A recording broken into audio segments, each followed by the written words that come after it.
Herkese merhaba. Bugün sizlerle bu minnoş ayıcı çalışacağız. Seri halde yükleyeceğim. İlk önce kafasını öreceğiz. Yaklaşık 25 santimlik bir oyuncak. 10 milim güvenli kilitli göz kullandım. Koton iplikle örüyoruz. Tığ numaram 2,20 milim. 3 numara tulip tığ. Ben koton ip olarak Ören Boya'nın Madame Koton ipini kullandım. Bunun renk numarası 005. Kahverengiydi. Alize Cotton Gold'un. Onun etiketi üstündeymiş. İp sarmışım üstüne. Zaten tek çeşit kahverengisi var. Yanılmıyorsam. Renk numarasını bulabilirsem.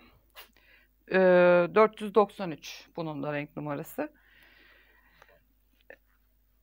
İnce tığ kullanıyorum. Yani çok ince geldi buna. Katlarını ayırıyor. 2,20 tam uydu. Ben 2,5'la örmüyorum amigurumiyi.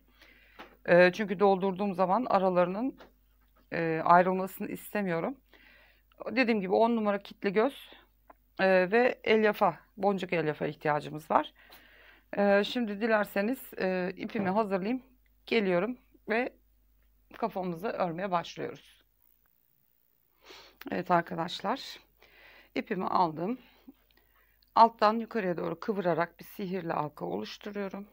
İpimi içinden aldım. Bir tane zincir çektim, sıkıladım. Şimdi sihirli halkanın içine 6 tane sık iğne örerek kafamıza başlıyoruz. 3, 4, 5, 6. İpin ucunu çekip kapatıyorum. Farklı bir renkte işaretleyici olarak bir ip alabilirsiniz. Ben ihtiyaç duymuyorum ama yeni başlayan arkadaşlarımız varsa araya koyuyoruz bunu ve şimdi ikinci sıramıza geçiş yapıyoruz. İlk sık iğneden başlayarak şimdi her sık iğnenin içine iki tane sık iğne örüp 12'ye çıkartacağız sık iğne sayımızı. Her sık iğneye 2 tane örüyoruz ve toplamda 12 tane sık iğnemiz olacak bu sırada.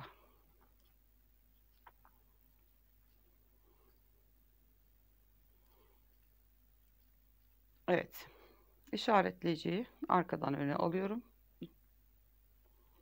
ve şimdi bir tek bir çift öreceğiz. Bir sık iğne, ikincisine çift.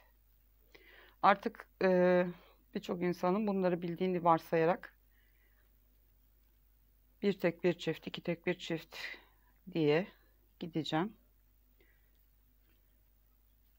Üçüncü sıramızda bir tek bir çift örüyoruz ve 18 tane sık iğne elde etmiş oluyoruz.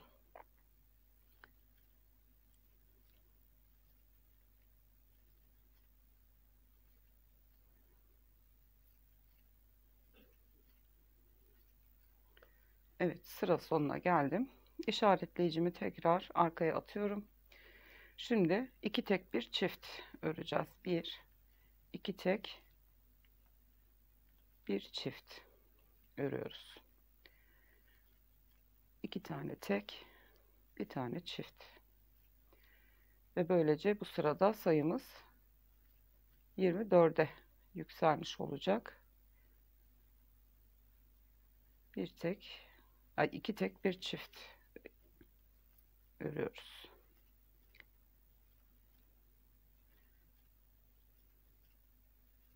Üçüncüsüne çift. Bu şekilde sırayı dönüp bitirip geleyim. Evet, sıranın sonuna geldim. Dördüncü sıramızı bitirdik. Şimdi beşinci sıramızda 3 tek bir tane çift. 3 tane tek bir tane çift. Ve bu şekilde sıramızı örüp bitirelim. Evet arkadaşlar, 5. sıramızı da bitirdim. Şu anda toplamda 30 tane sık iğnemiz var. 6. sıramızda 4 tek bir çift örerek 36'ya çıkartacağız. Bu şekilde arttıra 10 tek bir çift olana kadar Örelim. Evet arkadaşlar, 10x 1 arttır sırasına kadar ördüm. Şu anda toplamda 72 tane sık iğnemiz var. Şimdi yapacağımız işlem 23 tane sık iğne örüp bir tane arttırma yapacağız. Şu işaretleyicimi tekrar yukarı alayım. 3 ilmek arttırma yapıp 75 sık iğneye çıkacağız. 23 tane tek, bir tane çift öreceğiz. Şöyle 4, 5, 6, 7, 8, 9, 10, 11, 12, 13, 14, 15, 16, 17, 18, 19, 20, 21, 22, 23 tane ördüm. Bir tane yine artırmanın tam üstüne denk geliyor burası. 23 tane tek ördüm. Bir tane arttırıyorum. Bir sırada 3 tane arttırmış oluyoruz. Şimdi diğer ikisini de yapıp toplamda 75 sık iğne olana kadar, sıra sonuna kadar örelim. Evet. Şimdi 13. sıramızı ördük. 23 tek, bir çift, toplamda 75 sık iğnemiz var. Şimdi son bir artırma daha yapacağız. 14. sıramızı örüyoruz. 24 tane tek öreceğiz. Bir tane arttırma yapacağız. 1, 2, 3,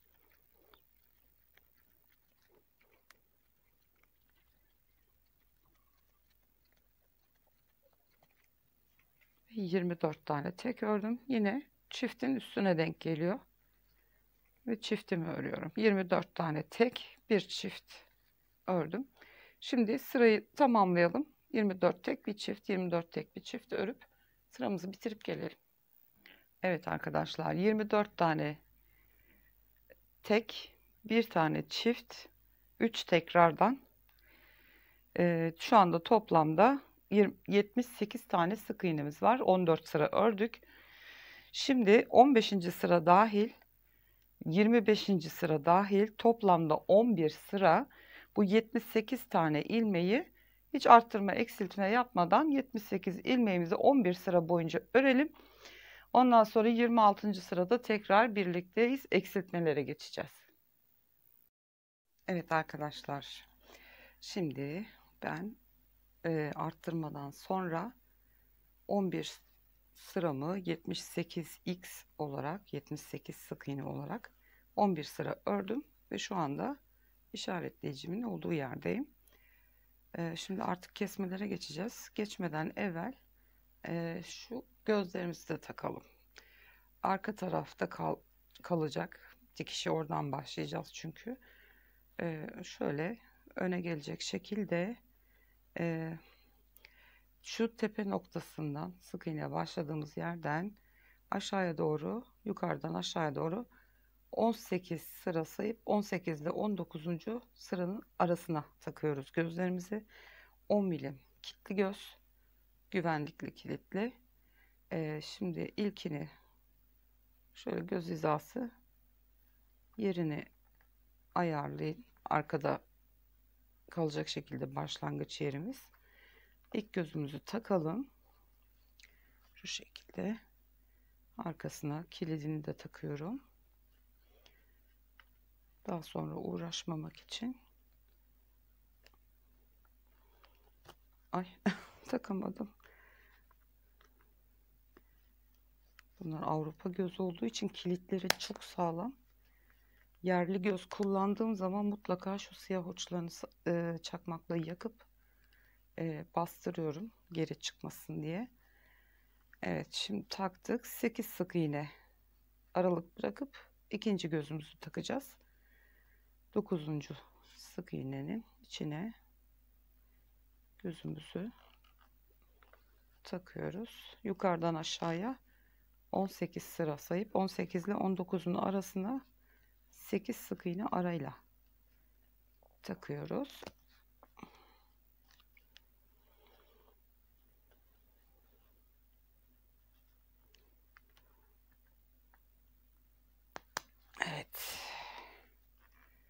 Zorlanarak da olsa sonunda taktık. Evet. Şimdi artık yavaş yavaş kesmelere geçiyoruz. Şu işaretleyicimi ben çıkartayım şuradan. Tekrar takıyorum başlangıç yerine. Evet ve şimdi 26. sıramızı öreceğiz. 72 sık iğneden sonra 23 sık iğne bir arttır. Bir sonraki sırada 24 sık iğne bir arttır yapmıştık. Şimdi 24 sık iğne bir azalt yapacağız. Ondan sonra normal kesmelere gideceğiz. Şimdi 24 tane sık iğne örüyoruz. Tekrar 75'e düşüreceğiz. Bir sonraki sırada 23 sık iğne bir azalt yapacağız. 72'ye indireceğiz. Ondan sonra normal kesmelerimize devam edeceğiz. Bu arada ben saymadım. 1, 2, 3, 4, 5, 6, 7, 8, 9, 10, 11, 12.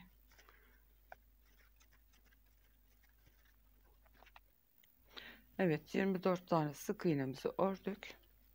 Şimdi gizli eksiltme yapacağız. Bana bakan taraftaki tek kanadı alıyorum. Diğerinden de alıyorum. İkisini birlikte kapatıyorum. Bir tane eksiltmemi yaptım. Şimdi tekrar 24 sık iğne bir azalt. Bir kere daha 24 sık iğne bir azalt yapıp sıra sonuna kadar gelelim. Evet, 24 tane sık iğne bir azalt. 3 kere tekrar yaptım. Sıra bitti. Şimdi işaretleyiciyi yukarı alıyorum. Bir sonraki sırada 23 tane sık iğne örüp bir tane azaltacağız.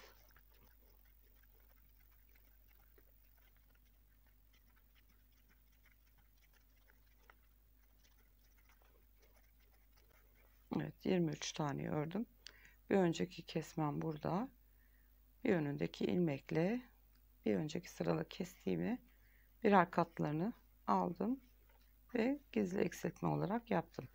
Şimdi bunu 2 kere daha tekrarlıyoruz ve sık iğne sayımızı 72'ye düşürüyoruz. Evet, sıram bitti. Şimdi işaretleyicimi alıyorum. Şu anda 72 tane sık iğnemiz var.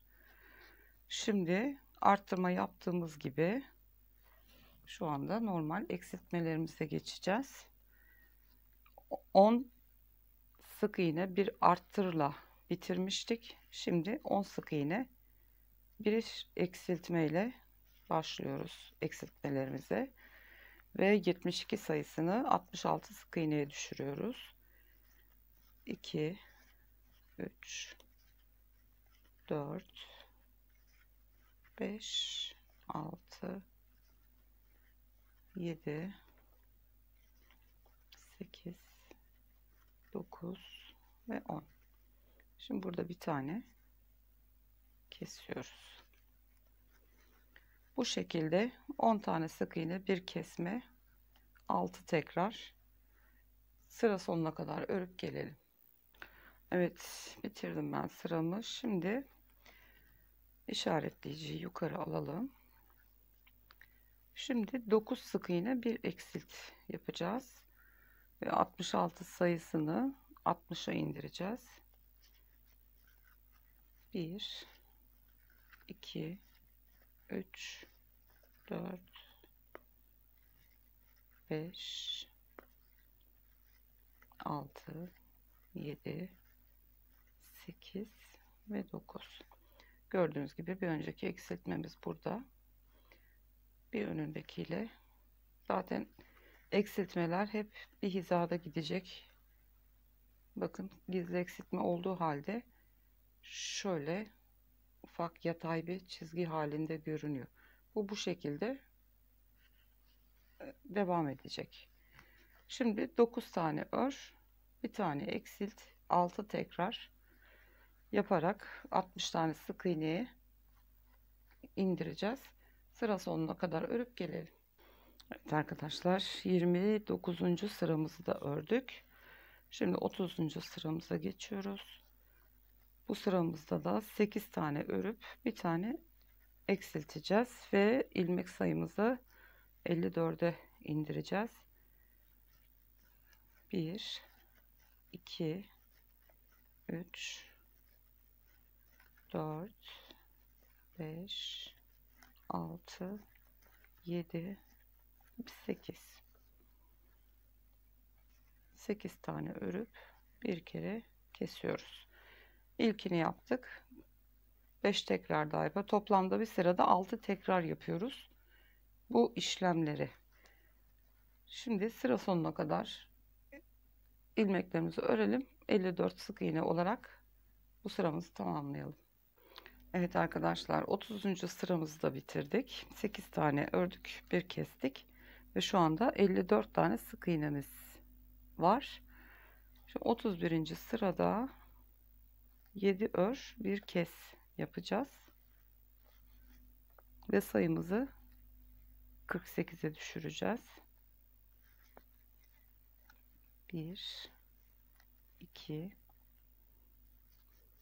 3, 4, 5, 6 ve 7.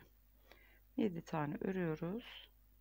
Bir tane şu şekilde ön kanatlarını alarak kesiyoruz.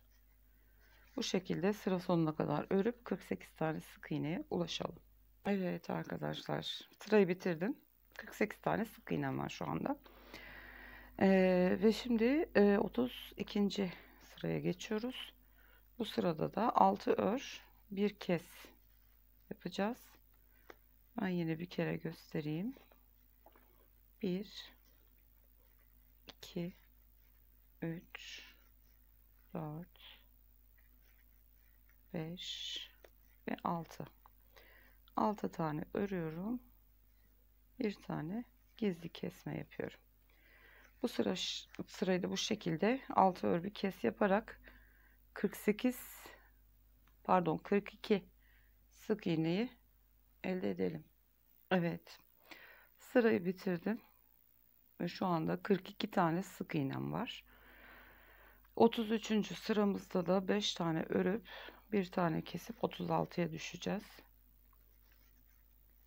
1, 2, 3, 4 ve 5 ördüm.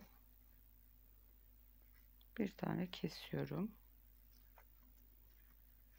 Ve bu sırayı da bu şekilde 5 ör bir kes yaparak 36 tane sık iğneye ulaşalım. Arkadaşlar 33. sırayı da 5 ör bir kes yaparak 36 sık iğneye ulaştık. Şimdi son eksiltmemizi yapacağız. 4 tane örüp bir tane keseceğiz ve 30 sık iğne olmuş olacak.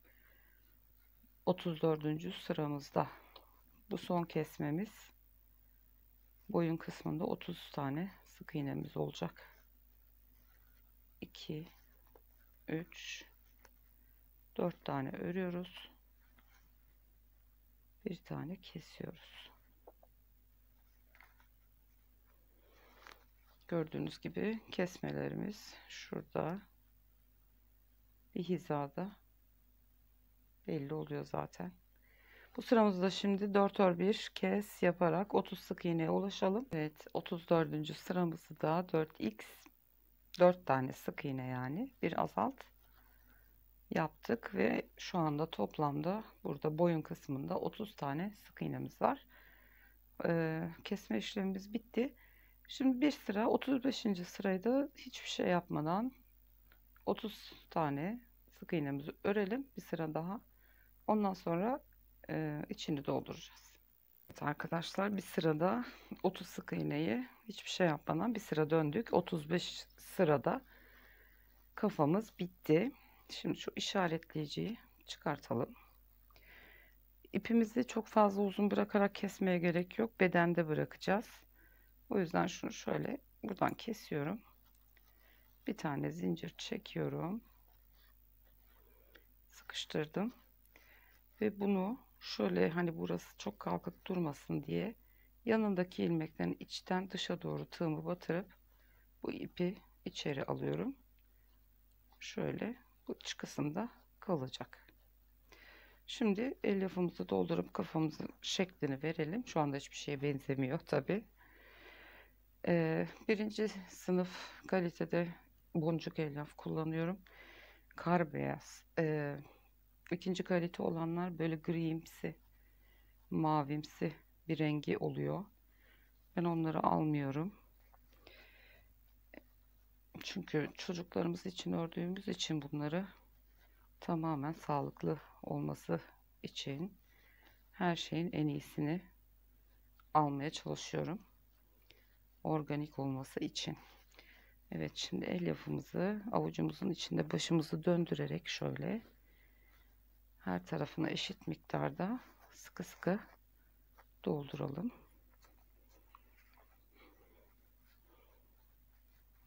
Ama ilerleyen zamanlarda artık öğrenmiş olacağınızı umarak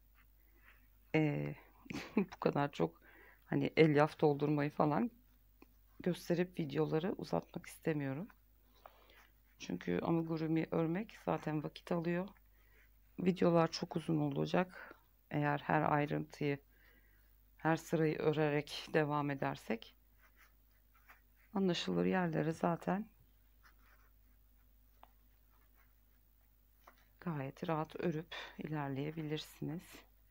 Şöyle elimle her tarafına hiçbir boşluk kalmayacak şekilde güzelce şeklini veriyoruz.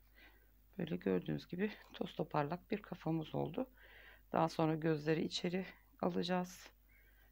Ağzımızı falan, kulaklarımızı diktik mi çok ciciş bir ayıcığımız olacak. Evet, hala alıyor elyaf. Ben öyle boşluklu kalmasından hoşlanmıyorum. Yani şu kestiğimiz ayrıntılar falan görünsün istemiyorum. O yüzden mümkün olduğu kadar, alabildiği kadar elyaf doldurmaya çalışıyorum parmağımla. Böyle her tarafına ittiriyorum güzelce. Bakın şurası mesela boşluk. Bakın. Buraları hep dolduracağım. Çünkü yıkandığı zaman birazcık elyaf tabii ki de sünebilir. Onun önüne geçebilmek için mümkün olduğu kadar. Ben yıllardır bu şekilde yapıyorum ve hiçbir şikayet almadım. Gayet rahat 30 derecede makinede düşük sıkma devrinde yıkayabilirsiniz. Gözler kilitli göz olduğu için ne çocuğunuz çıkartabilir ne yıkadığınız esnada çıkar. Evet, bu kadar yeterli. Evet arkadaşlar, kafamız bitti. Gördüğünüz gibi yuvarlak bir kafamız oldu. Sıkı sıkıya da doldurdum. Çok yumuşak değil, çok da taş gibi sert değil. Dikerken gene boşluk oluşursa tamamen kapatmadan evvel boyun ve beden arasını dikerken aradaki boşluklara gene elyaf ilavesi dikerken yaparız. Evet, bu videomuz arkadaşlar ilk bölümümüz kafa bitti. Bir sonraki videomuzda bedeni öreriz. Böyle part part birinci bölüm, ikinci bölüm diye videolarımızı çekip kanalımıza yükleyeceğiz. Kanalıma abone değilseniz ücretsiz olarak abone olabilirsiniz. Yanındaki zili de aktif hale getirirseniz, tümünü işaretlerseniz kanalıma yükleyeceğim her videodan anında haberdar olursunuz. Beğeni ve yorumlarınızı bekliyorum. Desteklerinizi bekliyorum. Büyüyebilmemiz için, daha çok kişiye ulaşabilmemiz için desteklerinize ihtiyacımız var. Bir sonraki videoda görüşmek üzere. Kendinize çok iyi bakın. Hoşça kalın.